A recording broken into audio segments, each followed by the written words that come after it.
Tuhan bersamamu dan bersama rohmu. Inilah Injil suci menurut Markus. Dimuliakanlah Tuhan.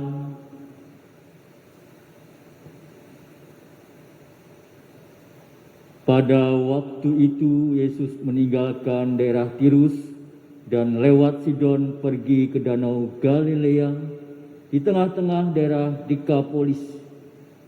Di situ orang membawa kepadanya seorang tuli dan gagap dan mohon supaya Yesus meletakkan tangannya atas orang itu. Maka Yesus memisahkan dia dari orang banyak sehingga mereka sendirian. Kemudian ia memasukkan jarinya ke telinga orang itu, lalu meludah dan meraba lidah orang itu. Kemudian sambil menengadah ke langit, Yesus menarik nafas dan berkata kepadanya, "Ephata," artinya terbukalah. Maka terbukalah telinga orang itu, dan seketika itu terlepas pula pengikat lidahnya. Lalu ia berkata-kata dengan baik. Yesus berpesan kepada orang-orang yang ada di situ supaya jangan menceritakannya kepada siapapun juga. Tetapi makin dilarangnya, mereka makin luas mereka memberitakannya. Mereka takjub dan tercengang dan berkata, "Ia menjadikan segala-galanya baik. Yang tuli dijadikannya mendengar, yang bisu dijadikannya berbicara." Demikianlah sabda Tuhan. Terpujilah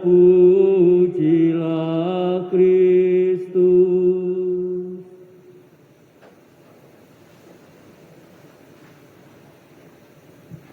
Para suster, Bapak Ibu, saudara-saudariku yang terkasih, kalau kita melihat mukjizat, kalau melihat sekedar mukjizat akan kehilangan maknanya. Bagi orang beriman, orang yang mengikuti Yesus terutama, mukjizat tidak pernah berdiri sendiri.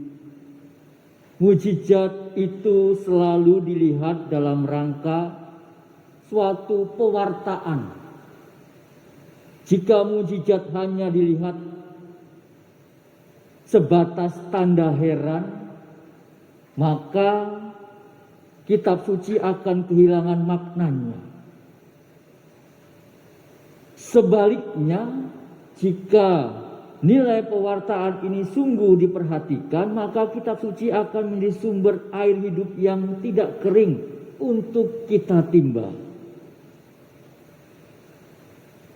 Dalam setiap kisah mukjizat tentu membawa iman kepada pengenalan akan Allah yang selalu peduli akan keselamatan hidup manusia. Itu berarti bahwa Allah itu selalu peduli kepada setiap hidup manusia dalam perjalanan hidupnya.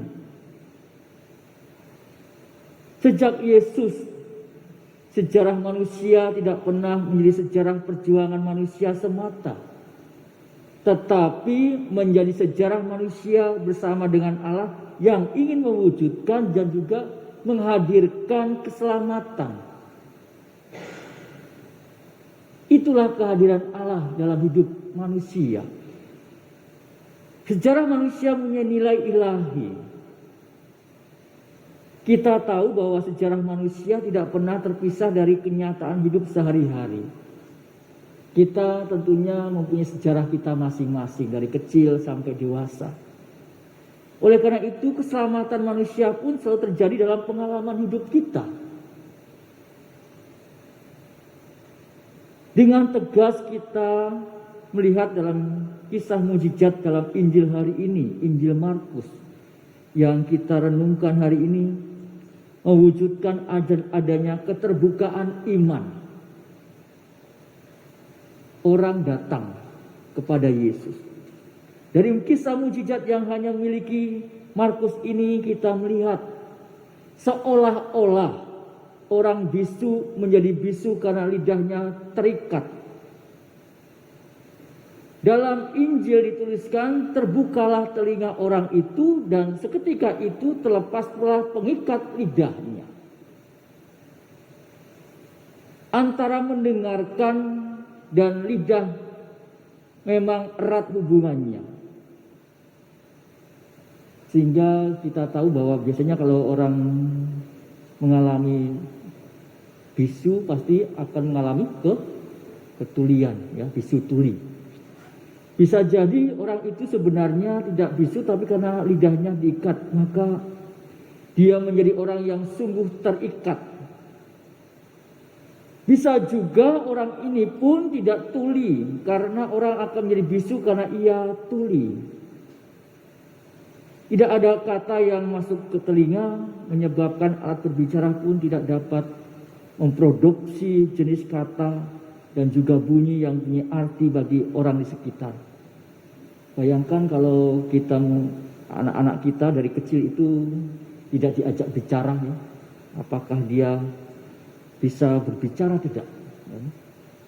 Karena mungkin karena kita seringkali anak-anak kita itu diajak bicara, ya, meskipun tidak menjawabnya, kadang menjawabnya dengan ketawa, ya, mungkin itulah ekspresi dari anak itu, ya, tapi dengan apa yang kita bicarakan itulah ia menangkap atau menerima atau mendengarkan apa yang kita ungkapkan.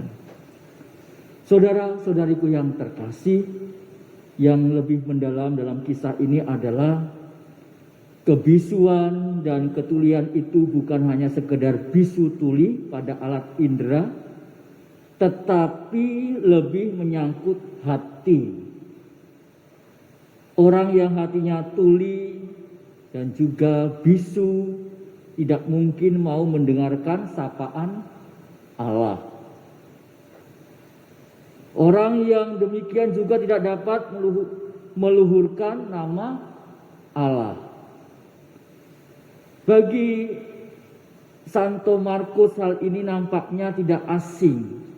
Dari sekian banyak kisah mujizat yang ditulis dalam kisah Injilnya, hanya satu yang kemudian diikuti suatu sikap bersedia memuliakan Allah, yaitu Bartimeus. Kalau kita melihat dalam Injil Markus bab 10 ayat 46 sampai 52. Hal itu pun dimaksudkan untuk menarik pendengar pada kisah perjalanan Yesus yang sudah mendekati Yerusalem dan kota kesengsaraan. Di balik itu ada pesan bahwa lingkungan di sekitar hidup Yesus belum terbuka pada nilai lebih dari mujizat Yesus. Hanya sebatas kagum, belum sampai pada pengenalan akan Yesus itu sendiri, akan kealahannya. Saudara-saudara yang terkasih, di akhir kisah dikatakan mereka takjub dan tercengang dan berkata, ia menjadikan segala-galanya baik, dan tulisan dijadikannya mendengar, yang tuli dijadikan mendengar, yang bisu dijadikannya berkata-kata. Orang di sekitar Yesus itu sebenarnya bukan orang jahat. Mereka orang baik dan terbuka akan kebaikan. Tetapi hal ini tidaklah cukup bagi Santo Markus. Dalam ayat yang ke-37 dikatakan Santo Markus mengarahkan perhatian pendengar pada kisah penciptaan.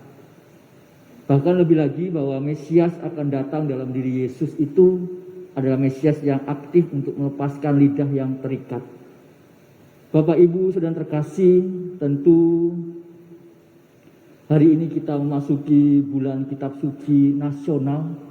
Tentu kita diminta untuk membuka mata dan hati kita, telinga kita pun untuk mendengarkan sabda-sabda Tuhan. Jangan kita menjadi orang yang bisu tuli dalam hati kita. Tuhan selalu menyapa kita. Tuhan selalu mengingatkan hidup kita dalam sabda-sabdanya. Dan kita diminta untuk menjalankan kasih Tuhan itu. Semakin kita membaca kitab suci dan mendengarkannya, bahkan bisa memahaminya, kita semakin dibukakan diri kita bahwa kita ciptaan Allah yang begitu dikasihi, dicintai dalam diri kita. Hanya terkadang kita itu malas untuk membaca dan mendengarkan sabda Tuhan, sehingga terkadang kita mengalami tuli dan bisu dalam hati kita, sehingga kita tidak mau mendengarkan sapaan-sapaan kasih Tuhan itu sendiri. Mari di bulan Kitab Suci Nasional ini juga kita diajak untuk semua, di mana Yesus ya selalu hadir dalam diri kita dan juga menjaga kita, apalagi dalam situasi-situasi saat ini meneguhkan hidup kita. Kemuliaan kepada Bapa dan Putra dan Roh Kudus seperti pada permulaan, sekarang, selalu dan sepanjang segala abad. Amin.